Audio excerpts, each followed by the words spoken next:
నమస్తే welcome to వీటీ news లక్ష్యం సమాజహితం నేను రవలి ముందుగా బులెటిన్లో హెడ్లైన్స్ చూద్దాం. రాజ్కోట్ సందర్శించి మొక్కనాటిన ట్రంప్ దంపతులు నేటితో ముగియనున్న ట్రంప్ భారత్ పర్యటన.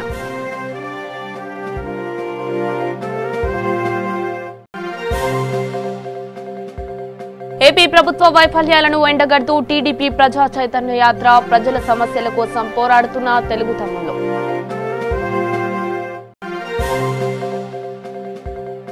తెలంగాణలో కొనసాగుతున్న పల్లె ప్రగతి అందరి సహకారంతోనే సాధ్యమన్న కలెక్టర్ భారతి.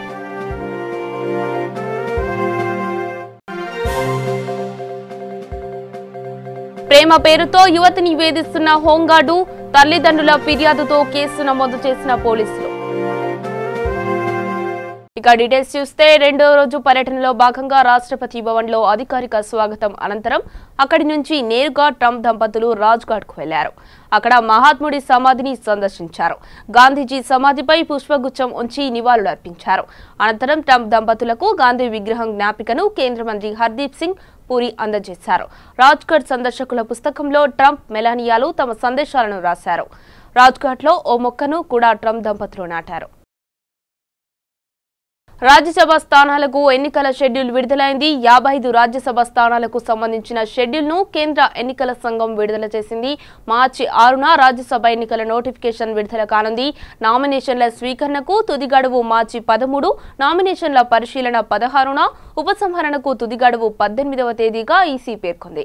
మార్చి 26 ఉదయం 9 గంటల నుంచి సాయంత్రం 4 గంటల వరకు పోలింగ్ జరగనుంది. కాగా మొత్తం 17 రాష్ట్రాల నుంచి 55 రాజ్యసభ స్థానాలు ఖాళీ కానున్నాయి. ఏపీ నుంచి 4, తెలంగాణ నుంచి 2 రాజ్యసభ స్థానాలకు ఎన్నికలు జరగనున్నాయి.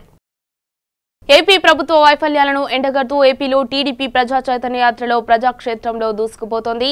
ప్రజల సమస్యలను తెలుసుకుంటూ ప్రభుత్వంతో పోరాడేందుకు సిద్ధమవుతున్నారు. తూర్పుగోదావరి జిల్లా రాజమండ్రి రూరల్ ఎమ్మెల్యే బుచ్చయ్య చౌదరి ప్రజా చైతన్య యాత్రలో భాగంగా ప్రజల నుంచి సమస్యలను తెలుసుకున్నారు. వాటి పరిష్కారం కోసం కృషి చేస్తానని తెలిపారు. మళ్ళీ ఎలక్షన్ ఎప్పుడు వస్తుంది? చంద్రబాబు నాయుడు గారు ముఖ్యమంత్రిగా చూడాలి. తప్పు చేశాడు. పోలవరం కట్టడం ఆయన తప్ప, అమలావతి కట్టడం ఆయన తప్ప. ముఖ్యమంత్రి చంద్రబాబు నాయుడు గారు 5 ఏళ్లలో పెడతానన్నాడు. ఏమో తీసుకెళ్ళి చిత్తూరులో పెట్టుకున్నాడు. అమరావతి కాదు కదా. కార్యదర్శి మధ్యపద్మ గారికి జగన్ గారి ప్రభుత్వం ఎలా ఉందంటే రద్దుల ప్రభుత్వం, హద్దుల ప్రభుత్వం, శుద్ధుల ప్రభుత్వం. ఈ హద్దులు మాజీ కార్పొరేటర్ శేఖర్ గారు, ఈ వార్డు పార్వతి గారు, మధ్యపార్వతి గారు, మధ్యపద్మ గారు, మురళీకృష్ణ పందిరి తీసి ఇల్లు వేయమంటారు ఎవరైనా. మా అన్న చెప్పినట్టుగా ఇల్లు పీకి పందిరేస్తామన్నారు. పందిరి పీకి ఇల్లు వేస్తారు ఎక్కడైనా. ఇప్పుడు రాష్ట్రంలో రివర్స్ పరిపాలన వెళ్తా ఉంది. చెప్పింది ఒకటి జరుగుతుంది.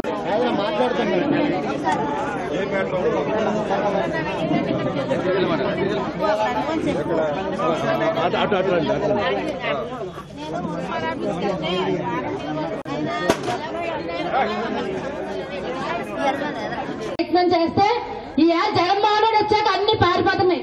ఏ కంపెనీ కూడా ఉండట్లేదు. పైగా ఇంకోటి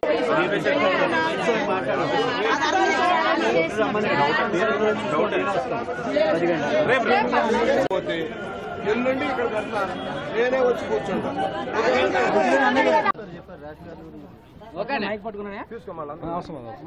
చెప్పండి మీరు.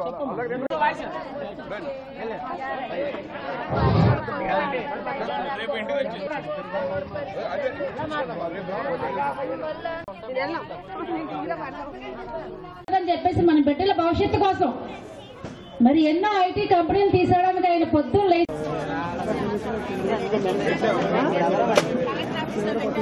ఈరోజు బెల్లంపల్లి 17వ వార్డులో పట్టణ ప్రగతి కార్యక్రమంలో పాల్గొన్న జిల్లా collector Bharathi Holikeri, MLA Durgam Chinnaiah, municipal chairperson Jakkula Shweta Sridhar, vice chairman Battula Sudarshan, TRS నాయకులు తదితరులు పాల్గొన్నారు.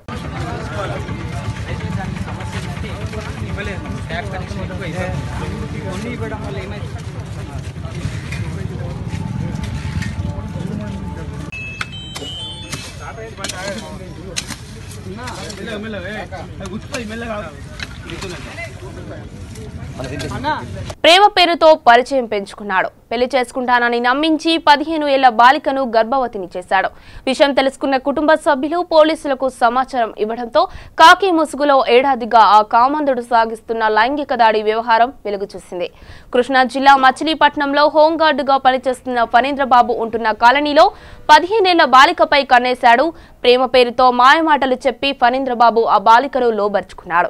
కొంతకాలంగా తరచూ కడుపు నొప్పి వస్తుందని తల్లిదండ్రులకు చెప్పడంతో వారు స్థానిక పిహెచ్సి వద్దకు తీసుకువెళ్లి వైద్య పరీక్షలు నిర్వహించగా 5 నెలల గర్భవతి అని తేలింది. దీంతో బాలిక తల్లిదండ్రులు పోలీసులకు ఫిర్యాదు చేశారు.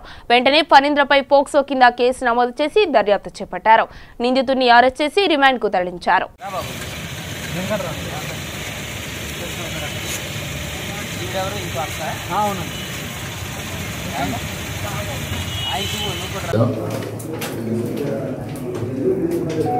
కృష్ణా జిల్లాలో హోంగార్డుగా పనిచేస్తున్నటువంటి ఒక అతను ప్రేమ పేరుతో వంచి పెళ్లి చేసుకుంటానని నమ్మించి అమ్మాయిని లైంగికంగా వేధించడం జరిగింది.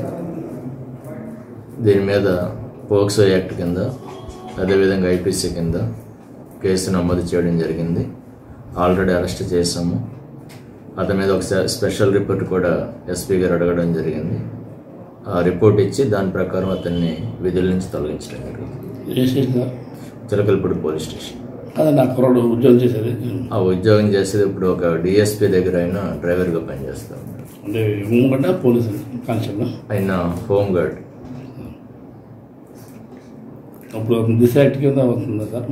దిశ అనేది ఇంకా రాలేదండి. అది బిల్లు ఫామ్లోనే ఉంది.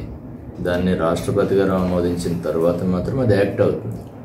ఇప్పుడు పోక్సో యాక్ట్ కిందే కేసు నమోదు చేస్తారు. దాని ప్రకారమే అరెస్ట్ చేయడం జరుగుతుంది. దాని ప్రకారమే సాక్షి 1 వీక్లోనే సాక్షిట్ వేయడం జరుగుతుంది. అమ్మాయిని వైద్య సదుపాయాలకి గవర్నమెంట్ హాస్పిటల్కి పంపించడం జరిగింది. గవర్నమెంట్ హాస్పిటల్లో వాళ్ళు కన్సెంట్ తీసుకున్న తర్వాత దాన్ని టెర్మినేట్ చేయడమో లేకపోతే కంటిన్యూ చేయడం అనేటువంటిది వాళ్ళు కన్సెంట్ తీసుకున్న తర్వాత కోర్టు ఆర్డర్స్ ప్రకారం దాని మీద నిర్ణయం ఉంటుంది. ఈరోజు అమ్మాయికి కొంచెం నీరసంగా ఉన్నదని చెప్పేసి అంటే ఏ పోలీస్ స్టేషన్లో అయితే కంప్లైంట్ చేశారో ఆ పోలీస్ స్టేషన్ సిఐ వెంకటనారాయణ గారు అమ్మాయికి బ్లడ్ కూడా డొనేట్ చేయడం జరిగింది. అమ్మాయిది యాక్చువల్గా ఆవిడ బందర్లోనే ఉంటుంది. ఇక్కడ బందర్లోనే ఉంటుంది. పేదల ఆకలి తీర్చే అన్నా క్యాంటీన్ల మూసివేత అన్యాయమని టీడీపీ నేతలు ఆందోళన వ్యక్తం చేశారు. ఆగస్టు 1 నుంచే అన్నా క్యాంటీన్లను తెరుస్తామంటూ ఇచ్చిన హామీని నిలబెట్టుకోవాలని డిమాండ్ చేశారు. తూర్పుగోదావరి జిల్లాలో టీడీపీ నేతలు అన్నా క్యాంటీన్ల ఎదుట నిరసన వ్యక్తం చేశారు. పథకాల పేరుతో ఒక చేత్తో డబ్బులిచ్చి మరో చేత్తో పన్నుల ధరలు పెంచి దోచుకుంటున్నారని ఆరోపించారు. సోమవారం అన్నా క్యాంటీన్ల వద్ద టీడీపీ చేపట్టిన నిరసన కార్యక్రమంలో ఎమ్మెల్యే పాల్గొన్నారు. ఈ సందర్భంగా వంట వార్పు కార్యక్రమం ద్వారా తమ నిరసనలు తెలియజేశారు.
ప్రభుత్వం తెలుగుదేశం ప్రభుత్వం చంద్రబాబు నాయుడు గారు మంచి ఉద్దేశంతో ఈనాడు అన్న క్యాంటీన్లు పెట్టడం జరిగింది. ఎందుకంటే ఎంతోమంది మరి గ్రామాల నుంచి పట్టణాలకు వచ్చేటి ఎంతోమంది పనివారు పనుల కోసం వస్తారు, సైకిల్ మీద వస్తారు. పాపం వాళ్ళు మధ్యాహ్నం భోజనం ఉండదు, వాళ్ళకి వచ్చే కూలి పని సరిపోదు. ఈ రకంగా వాళ్ళకి అంతేకాకుండా మరి పోర్టులోంచి పనిచేసే కార్మికుల కోసం కూడా ఇది ఎంతో బాగా ఉపయోగపడే విధానంగా ఉంది. అదే కాదు హాస్పిటల్కి వచ్చేటువంటి వాళ్ళకి హాస్పిటల్ పని మీద వస్తే పేద వర్గాలు వస్తుంటే వాళ్ళకు ఉపయోగపడుతుంది. అలాగే కోర్టు వ్యవహారాల్లో కోర్టులో నుంచి వస్తే వాళ్ళకు ఉపయోగపడుతుంది. ఈనాడు ఇంతమంది ఇన్ని వర్గాలకి ఈనాడు ఉపయోగపడేటువంటి అన్నా క్యాంటీన్ని రద్దు చేయడం అనేది దురదృష్టకరం. ఈనాడు చంద్రబాబు నాయుడు గారు చేశారని చెప్పేసి తీసేయడం తప్ప ఇందులో ప్రత్యేకత ఏమీ కనపడలేదు. ఈనాడు ప్రజల కోసం ఉపయోగపడేది, ప్రజలకి హర్షించేది ఎంతమంది అంటే రాష్ట్ర వ్యాప్తంగా 1,00,000 మంది తినేవారు మొత్తం ఈ యొక్క 5 రూపాయలకి భోజనం. అదే రకంగా భోజనం చేసేవారు. అలాగే 1,00,000 మంది టిఫిన్లు చేసేవారు. ఈనాడు ఈ రకంగా లక్షలాది మంది ప్రధానికానికి మరి నోట కూడు పడగొట్టాడంటే ఇంత దారుణం. ఒక ఉదాహరణ చెప్తాను. మన ఈ ప్రభుత్వం వెంటనే మళ్ళీ దీన్ని పునరుద్ధరించి ఈనాడు పేద వర్గాలు ఎవరైతే ఉన్నారో, బడుగు వర్గాలు ఎవరైతే ఉన్నారో, బలహీన వర్గాలు ఎవరైతే ఉన్నారో వారికి అన్నప్రసాదం ఇమ్మని చెప్పేసి వాళ్ళకి క్యాంటీన్లు తెరవాలని చెప్పేసి నేను డిమాండ్ చేస్తున్నాను ప్రభుత్వాన్ని. నారా చంద్రబాబు ముఖ్యమంత్రిగా ఉన్నప్పుడు ఈ రాష్ట్రంలో పట్టణాలకి అనేక పన్నుపై వస్తుంటారు. వాళ్ళందరికీ అన్నం పెట్టే కార్యక్రమం తీసుకోవాలి అనే ఆలోచనతో అన్నా క్యాంటీన్లు పెట్టడం జరిగింది. మీకు కూడా తెలుసు, అందరికీ కూడా. ఈరోజు ఉదాహరణకి మన కాకినాడ నగరంలో 5 అన్నా క్యాంటీన్లు పెట్టాం. అనేక ప్రాంతాలు, ఇది పెద్ద మార్కెట్ ఏరియా, కోర్ట్ ఏరియాలో ఒకటి, అదేవిధంగా విద్యార్థులు హాస్పిటల్ పని మీద వచ్చే వాళ్ళు అందరికీ చూసుకునే సెంటర్లో ఒకటి పెట్టాం, బాలచేరు సెంటర్లో, ఇంకా అన్నం ఘాటి ఒకటి, అలా సర్పారం చేయించాం, ఇలా పెట్టాం అన్నా క్యాంటీన్.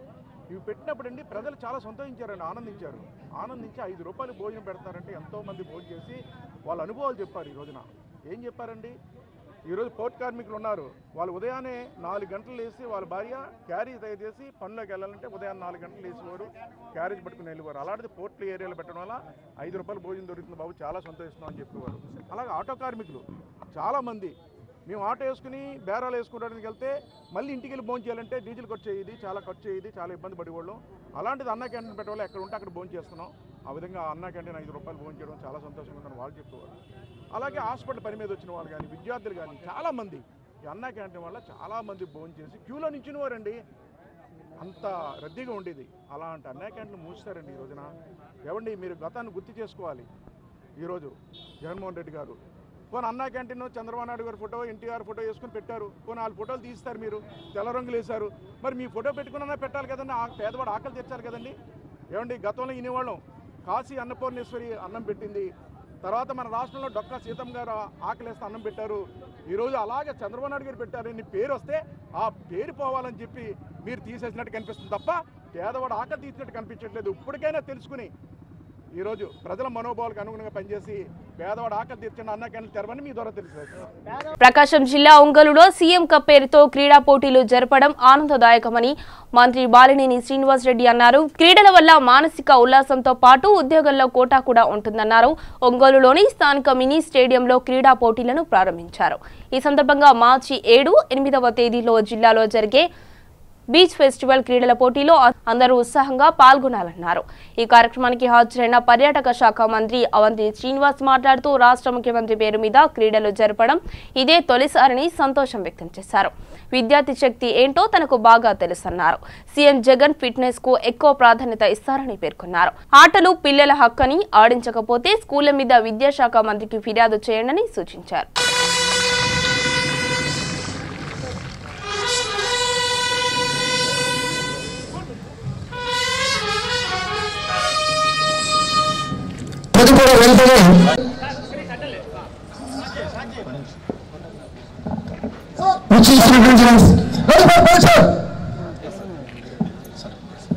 దగ్గర అనుమతి తీసుకొని మార్చ్ ఫస్ట్ కార్యక్రమాన్ని ప్రారంభిస్తున్నారు కోచ్ ప్రసాద్ గారు.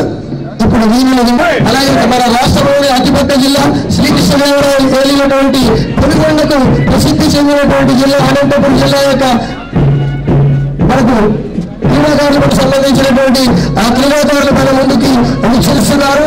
అలాగే చంద్రగిరి కోట చిత్తూరుకి చాలా ప్రసిద్ధి, విజయనగరం పరవళ్ళు, కోనసీమ అడగాలు, మరి వాటికి సంబంధించినటువంటి ఈస్ట్ గోదావరి క్రీడాకారులు మన ముందుకు వచ్చేస్తున్నారు.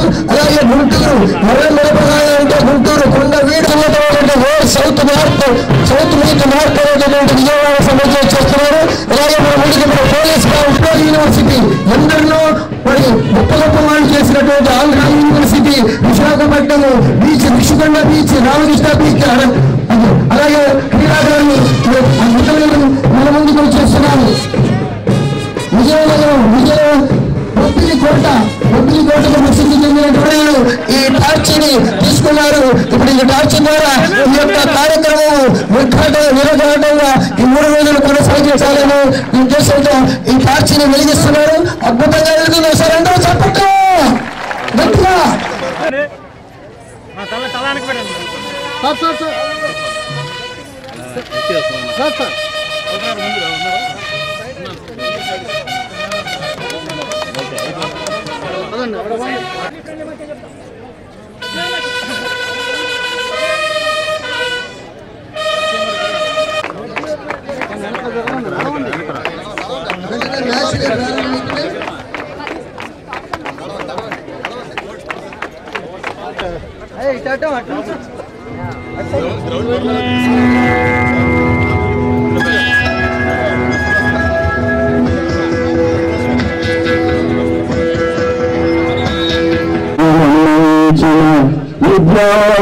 అలాగే ప్రసాద్ అందరికీ పేరు పేరున నా హృదయపూర్వక నమస్కారాలు తెలియజేసుకుంటున్నాను. మరి మన రాష్ట్ర ప్రభుత్వం, మన గౌరవనీయులు, మా ప్రభుత్వం అధికారంలోకి వచ్చిన తర్వాత గౌరవనీయులు శ్రీ వైఎస్ జగన్మోహన్ రెడ్డి గారి నాయకత్వంలో రాష్ట్రంలో ఉన్నటువంటి క్రీడాకారులను ప్రోత్సహించాలని, వారు గ్రామీణ ప్రాంతాల్లో క్రీడాకారులను ప్రోత్సహించాలని, ముఖ్యంగా ఈ 13 జిల్లాల్లో కూడా 13 రకాల ఆటలతోటి సీఎం కప్ పేరిట ఈ కార్యక్రమాలు నిర్వహించడం జరుగుతుంది. ఇది 12 అందరితోటి ఒక స్టేట్ లెవెల్ ఈవెంట్ ఒకటి ఆర్గనైజ్ చేసి, అది విజయవాడ కానీ విశాఖపట్నంలో కానీ, దానికి సీఎం గారిని, ముఖ్యమంత్రి జగన్మోహన్ గారిని పిలిచి మరి వారి చేతుల మీదుగా సీఎం కప్ని క్రీడాకారులను అందించాలని మరి ఆలోచన చేయడం జరుగుతుంది. అది కూడా రేపు బడ్జెట్ సెషన్ లోపే చేయడం జరుగుతుంది. ముఖ్యంగా ఈ ఒంగోలు జిల్లా గురించి చూసుకుంటే, మరి ఒంగోలు జిల్లాలో ఆల్రెడీ 2 క్రీడా ప్రాంగణాలు ఇక్కడ అద్దంకి రెడీగా ఉన్నాయి. అవి 1 వారం రోజుల్లో ఎలక్షన్ కూడా వచ్చే లోపు కలెక్టర్ గారు, గౌరవ మంత్రులు ఇద్దరు టైం తీసుకుని ప్రారంభోత్సవం చేయడం జరుగుతుంది. అన్ని నియోజకవర్గాల్లో గ్రామీణ క్రీడాకారులను ప్రోత్సహించడానికి మా ప్రభుత్వం వచ్చిన తర్వాత ఈ గేమ్స్లో గోల్డ్ మెడల్ సాధించిన 5 లక్షలు నేషనల్ గేమ్స్లో, అలాగే సిల్వర్ మెడల్ సాధించిన 4 లక్షలు, బ్రాంజ్ మెడల్ సాధించిన 3 లక్షల రూపాయలు ఇవ్వడం జరుగుతుంది. ఆ రకంగా 7 నెలల కాలంలో 2 కోట్ల పైగా ఇన్సెంటివ్స్ ఇవ్వడం జరిగింది, క్యాష్ ఇన్సెంటివ్స్. అదే కాకుండా మౌలిక వసతుల కల్పన విషయంలో కూడా మరి ప్రత్యేకమైన చర్యలు తీసుకుని మరి వచ్చే బడ్జెట్లో ఎక్కడెక్కడైతే క్రీడా ప్రాంగణాలు అవసరం ఉందో స్టేడియంస్ తప్పనిసరిగా వాటిని అభివృద్ధి చేయడం జరుగుతుంది. అదే రకంగా మరి అది ప్రతి జిల్లాలో కూడా టూరిస్టు ప్లేసులు చాలా ఉన్నాయి. నేను టూరిజం మంత్రి అయిన తర్వాత మరి చాలా తెలుసుకుని ఆశ్చర్యపోతున్నాం. చాలామంది కూడా తెలియదు, మన స్టేట్లోనే 13 జిల్లాలో హైయెస్ట్ ప్లేస్ హార్సిలీ హిల్స్ ఉంది. అది ఊటీ కంటే బాగుంటుంది. మరి అరకు, లంబసింగి ఇలా చాలా ప్రాంతాలు ఉన్నాయి. అంటే సముద్ర తీర ప్రాంతం ఉంది, 943 కిలోమీటర్స్. మరి చాలా మంచి బ్యూటిఫుల్ బీచెస్, పక్కనే సూర్యలంక బీచ్ కానీ వైజాగ్ బీచ్ ఉన్నాయి. అలాగే మంచి నదులు కృష్ణా, గోదావరి, పెన్నా, మరి రివర్ టూరిజం ఉంది. అలాగే మంచి అడవులు, నల్లమల ఫారెస్ట్ కానీ, దండకారణ్యం ఇవన్నీ కూడా. మరి అంటే ఎక్కువ టూరిజం, అడ్వెంచర్ టూరిజం చేయొచ్చు. అలాగే స్పిరిచువల్ టూరిజం, మంచి మంచి టెంపుల్స్ ఉన్నాయి మన రాష్ట్రంలో. తిరుపతి బాలాజీ వెంకటేశ్వరం కానీ, శ్రీశైలం మల్లన్న కానీ, అలాగే త్రిపురాంతకం కానీ, మరి అన్నవరం కానీ, సింహాచలం, ఇలా అన్ని రకాలుగా అభివృద్ధి చేయడానికి అవకాశం ఉంది. ఒక పక్కనేమో రాష్ట్ర ప్రభుత్వ నిధులు, ఇంకో పక్కనేమో కేంద్ర ప్రభుత్వ నిధులు, ఇంకో పక్కన ఎవరైనా సరే ఈ పబ్లిక్ ప్రైవేట్ పార్ట్నర్షిప్తో వస్తే ముందుకి మరి వాళ్ళని కూడా ఎంకరేజ్ చేయడం జరుగుతుంది. కొత్త టూరిజం పాలసీ కూడా రేపు మార్చిలో తీసుకోవడం జరుగుతుంది. తప్పనిసరిగా తూర్పుగోదావరి జిల్లా రాజోలులో డిఆర్డీఏ విభాగంలో అధికారుల వేధింపులు ఆలస్యంగా వెలుగులోకి వచ్చాయి. అధికారుల చర్యల కారణంగా ఓ మహిళ గుండెపోటుతో మృతి చెందింది. మలికిపురం మండలం విశ్వేశ్వరాయపురం గ్రామానికి చెందిన లీలావతి అనే మహిళకు అధికారుల ఒత్తిడి కారణంగా గుండెపోటుతో మృతి చెందింది. లీలావతి గత 20 ఏళ్లుగా డ్వాక్రా గ్రూపులో పనిచేస్తోంది. ఈ క్రమంలో ఆమెనే కొంతమంది అధికారులు మానసిక వేదనకు గురి చేయడంతో అనారోగ్యం కారణంగా గుండెపోటు వచ్చింది. దీనిపై తక్షణమే విచారణ జరిపించాలని మహిళలు డిమాండ్ చేస్తున్నారు. మరోవైపు అధికారులు దీనిపై వివరణ ఇచ్చారు. ఇక్కడ ఎవరూ వేధింపులకు గురి చేయలేదని చెప్పారు. జిల్లా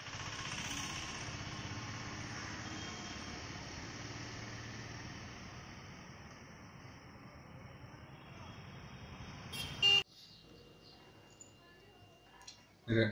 వేధింపులు అనేది వాస్తవం కాదండి.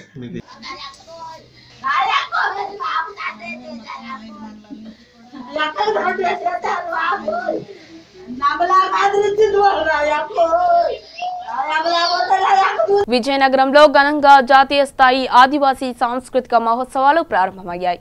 ఆనంద గజపతి ఆడిటోరియంలో జరుగుతున్న ఆదివాసీ సాంస్కృతిక మహోత్సవాలలో ముఖ్య అతిథిగా రాష్ట్ర డిప్యూటీ సీఎం పుష్ప శ్రీవాణి పాల్గొన్నారు. ఆంధ్రప్రదేశ్ డిప్యూటీ సీఎం పుష్ప శ్రీవాణి ఆసక్తికర వ్యాఖ్యలు చేశారు. గిరిజనుల అభివృద్ధి కోసం ఉద్యమాలు చేయవలసిన అవసరం ఉందని ఆమె వ్యాఖ్యానించారు. నీతి నిజాయితీతో ఉద్యమాలు చేస్తే నా మద్దతు ఉంటుందని, గిరిజనులకు ఉద్యమాలతో పాటు విద్య కూడా అవసరమని, గిరిజనుల అభివృద్ధికి సీఎం జగన్ కృషి చేస్తున్నారు అన్నారు. జగన్మోహన్ రెడ్డి గిరిజనులకు ప్రాధాన్యత ఇవ్వడమే నాకు డిప్యూటీ సీఎం ఇవ్వడమేనని పుష్ప శ్రీవాణి వ్యాఖ్యానించారు.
కార్యక్రమానికి పిలిచినప్పుడు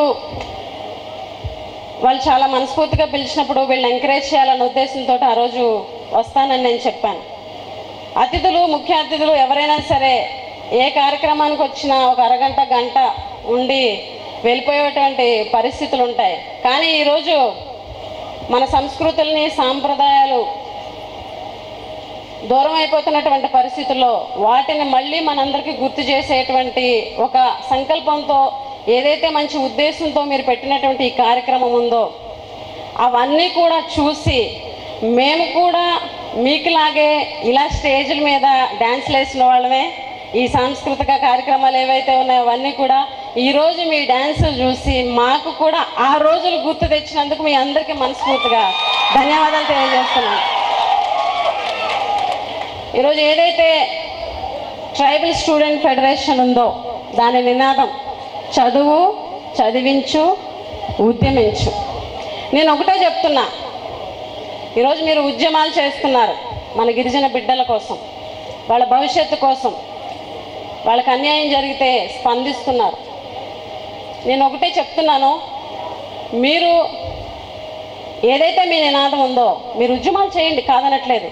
కానీ చదవండి, మీ స్ఫూర్తితో నలుగురిని చదివించండి, మన గిరిజన విద్యార్థుల కోసం ఉద్యమించండి, తప్పులేదు.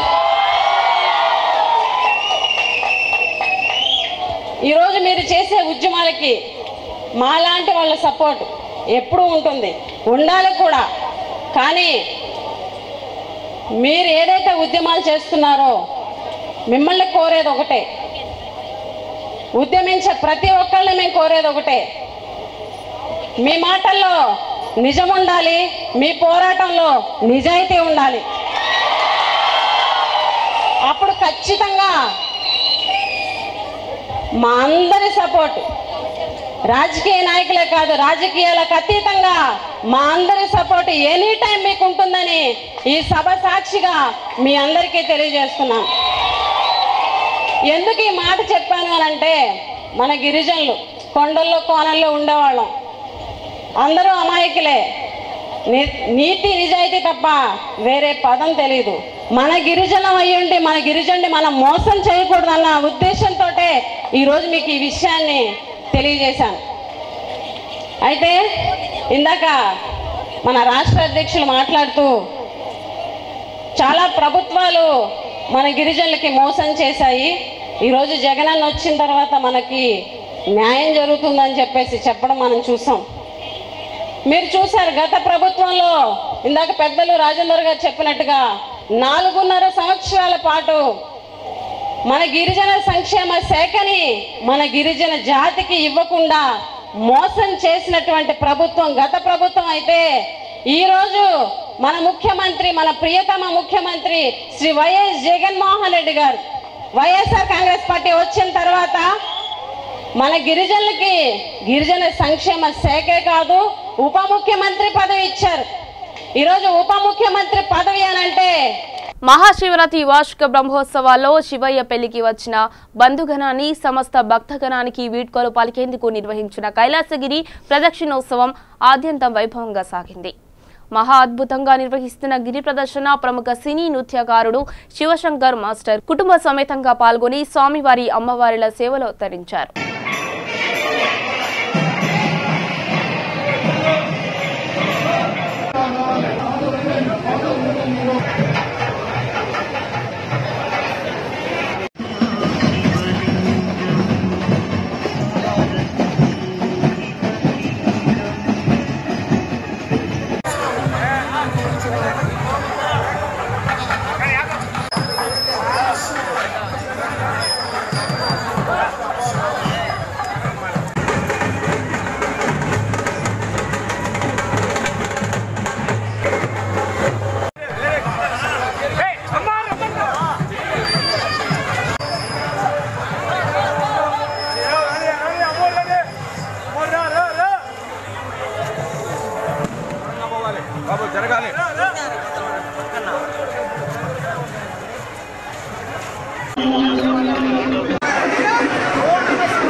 బులెటిన్ ముగించే ముందు హెడ్లైన్స్ మరొకసారి చూద్దాం. రాజ్కోట్ సందర్శించి మొక్క నాటిన ట్రంప్ దంపతులు, నేటితో ముగియనున్న ట్రంప్ భారత్ పర్యటన.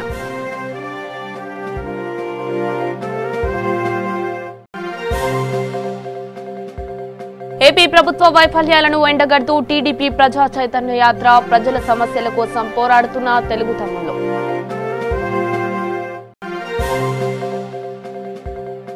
తెలంగాణలో కొనసాగుతున్న పల్లె ప్రగతి, అందరి సహకారంతోనే సాధ్యమన్న కలెక్టర్ భారతి.